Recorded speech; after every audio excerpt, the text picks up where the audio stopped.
Sir, you have just returned from your apology tour to Europe and the Middle East, during which you frequently lamented America and what it has done. Do you feel your trip was a success? I don't accept your phraseology. It was not an apology tour, but a reality tour, wherein I confessed after too long for the many real sins this nation has visited upon the world. I have made it clear that I'm a believer in change. It is past time that we changed and made a clean break with the discredited policies of the past. This is no longer our hour, but a global hour. We cannot yet know if the beautiful peoples of the world accepted our confession. If they did, then the trip was a success. Mr. President, despite all the medical evidence that smoking is bad for one's health, you said in a December television interview that you occasionally fall off the wagon.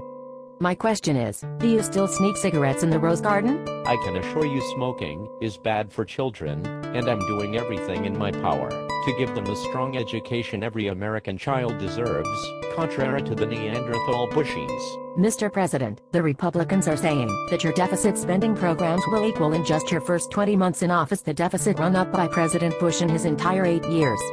How do you respond to that? Look, there is no such thing as a free lunch, and too many Americans haven't had any lunch since the turn of the millennium. Don't believe what you see and hear in the Limbaugh-Bush press.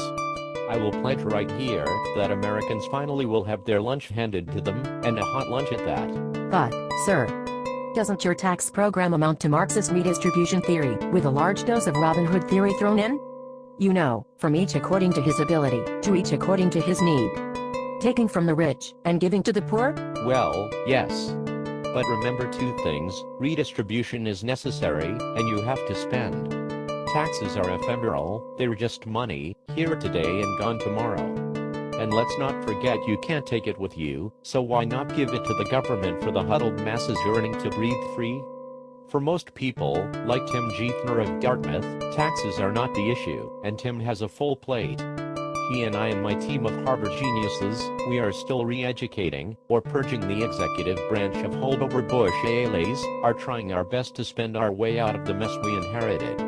You can go to my website and learn everything you need to know about cleaning the Augean stables.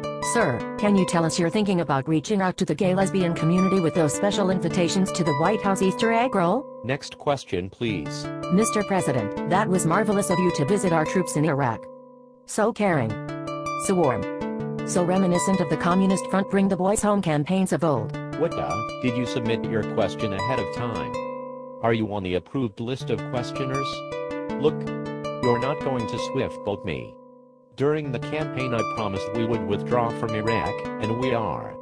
As I also said during the campaign, we should bomb Pakistan, and I have asked Vice President Biden and Secretary Clinton and my security team how to accomplish that most efficiently. You have to understand I'm trying as well to rebuild this grim economy left to me by Bush, so the troops maimed in our invasion of Pakistan will have the money to pay the premiums on their insurance for their wounds. Sir, during the campaign, you refused to wear a flag lapel pin, yet these days not only are you often seen wearing one, but you always seem to be speaking in front of a lot of stars and stripes. Can you explain your evident change of heart? As usual, I was quoted out of context. If you go to my website, you'll learn a great deal.